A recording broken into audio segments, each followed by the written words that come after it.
6 নম্বর অঙ্কটিতে দেওয়া আছে যদি a = 15 হয় তবে আমাদের 8a³ + 60a² + 150a + 130 এর মান কত নির্ণয় করতে হবে।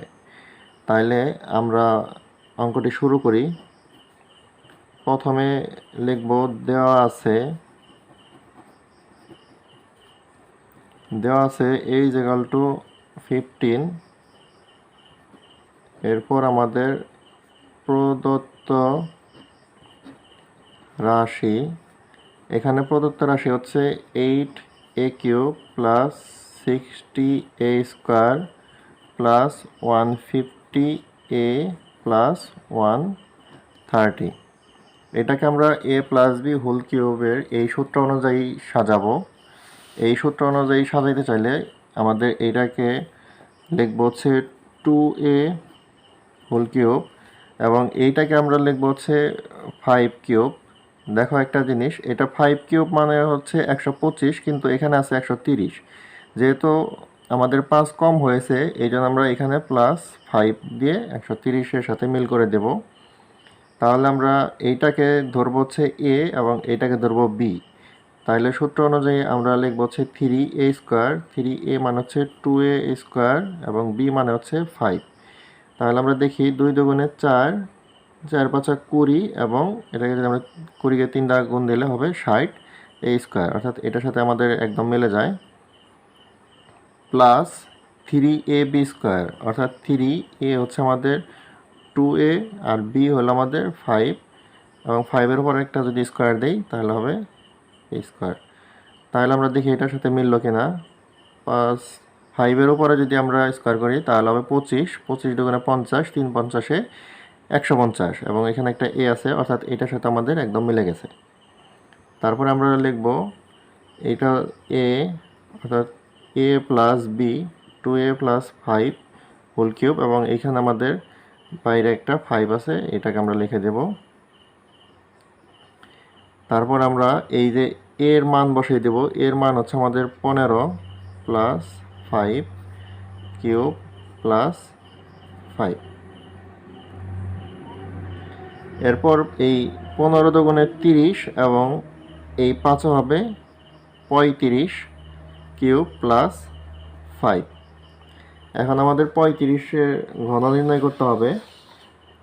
আমরা জানি কোনো কিছুর ঘন মানে হচ্ছে ওই সংখ্যাকে 3 বার গুণ। 35-এর ঘন আমরা ক্যালকুলেটরের সাহায্যে নির্ণয় করব।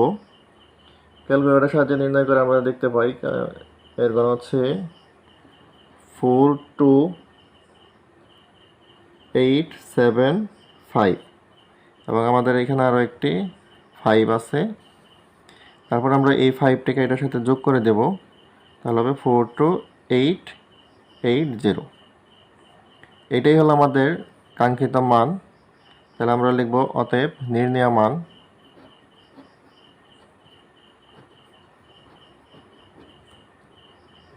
আমাদের নির্ণেয় মান হচ্ছে 42880 অ্যান্সার। তারপর আমরা 7 নম্বর অঙ্কটি দেখব। 7 নম্বর অঙ্কটিতে দেওয়া আছে যদি a + b = m এবং a² + b² = n এবং a³ + b³ = p³ হয় তবে আমাদের দেখাইতে হবে যে m³ + 2p³ এর মান হচ্ছে 3mn। তাহলে আমরা শুরু করি। এটাকে আমরা প্রথমে কি কি দেওয়া আছে সেগুলো আগে লিখে নেব। তাহলে 7 নম্বরে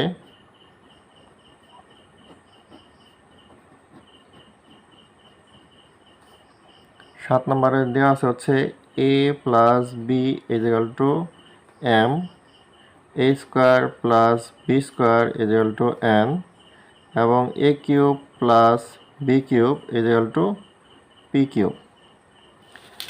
তারপর আমাদের কি করতে হবে, দেখাইতে হবে যে m³ + 2p³ = 3mn। তাহলে আমরা লেফট হ্যান্ড সাইড অর্থাৎ m³ + 2p³ থেকে শুরু করব। তাহলে আমরা লিখি left hand side left hand side হচ্ছে M cube plus 2p cube. তাহলে আমরা এই যে এইখান থেকে এম এর মান হচ্ছে a প্লাস বি, তাহলে আমরা এম কিউবের পরিবর্তে লিখতে পারি a plus b whole cube plus এখানে হলো 2, এই যে পি কিউব আছে, পি আমরা এই যে মান দেওয়া আছে এখানে, এই পি কিউবের পরিবর্তে আমরা লিখতে পারি এ কিউব প্লাস বি কিউব, অর্থাৎ 2 ইন্টু এ কিউব প্লাস বি কিউব। তারপরে আমরা এটাকে এ প্লাস বি হোল কিউবের সূত্র অনুযায়ী লিখব। এ প্লাস বি হোল কিউবের সূত্র হচ্ছে A cube plus 3a square B plus 3ab square plus B cube plus আমাদের এই গুণটা আমরা করে দেবো, এখানে 2 দ্বারা এই দুটাকে গুণ করে দেবো। 2 দ্বারা গুণ করলে এটা হবে 2a কিউব এবং প্লাস এটা 2 দ্বারা গুণ করলে হবে 2b কিউব।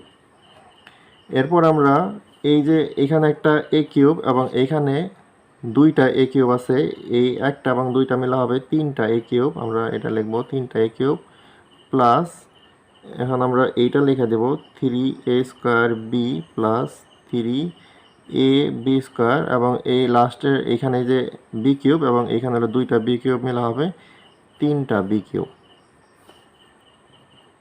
তারপর আমরা সবগুলোর থেকে 3 কমন নেব, কারণ সবগুলোর আগেই 3 আছে। আমরা যদি 3 কমন নেই তাহলে হবে এ কিউব প্লাস এটা হবে এ স্কোয়ার বি প্লাস এটা যদি 3 কমন যায় তাহলে এখানে থাকবে এ বি স্কোয়ার প্লাস এখানে 3 কমন গেলে থাকবে শুধু বি কিউব। এখানে আমরা 3 লিখব।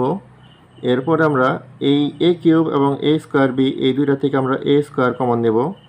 এ স্কোয়ার যদি কমন নেই তাহলে এখান থেকে থাকবে একটা এ প্লাস এখানে এ স্কোয়ার আর এ স্কোয়ার কাটা যায়, এখান থেকে শুধু একটা বি থাকবে প্লাস এই দুইটা থেকে অর্থাৎ A B square plus B cube থেকে আমরা একটা বি স্কোয়ার কমন নেব। বি স্কোয়ার যদি কমন নেই তাহলে এখানে থেকে থাকবে শুধু একটা এ প্লাস এখানে বি কিউব থেকে বি স্কোয়ার চলে গেলে থাকবে একটা বি। এরপর আমাদের 3 থাকবে। তারপরে এই যে এখানে এ প্লাস বি এবং এ প্লাস বি এই দুইটা থেকে আমরা একটা কমন নেব, এ প্লাস বি, এবং আমাদের এখানে তাহলে বাইরে থাকবে হচ্ছে এ স্কোয়ার প্লাস এখান থেকে থাকবে একটা বি স্কোয়ার। তারপর আমরা এই যে এ প্লাস বি এবং এ স্কোয়ার প্লাস বি স্কোয়ারের মান বসিয়ে দেব। আমরা জানি যে এখানে দেওয়া আছে আমাদের এ প্লাস বি এর মান হলো এম এবং এ স্কোয়ার প্লাস বি স্কোয়ারের মান হলো এন। আমরা এই মান দুইটি বসিয়ে দিব। তাহলে 3 এখানে 3 থাকলো, এই যে এ প্লাস বির পরিবর্তে এম এবং এই এ স্কোয়ার বি স্কোয়ারের পরিবর্তে লিখবো আমরা এন। এটাই হলো আমাদের রাইট হ্যান্ড সাইড, এটাই আমাদের দেখানো হলো।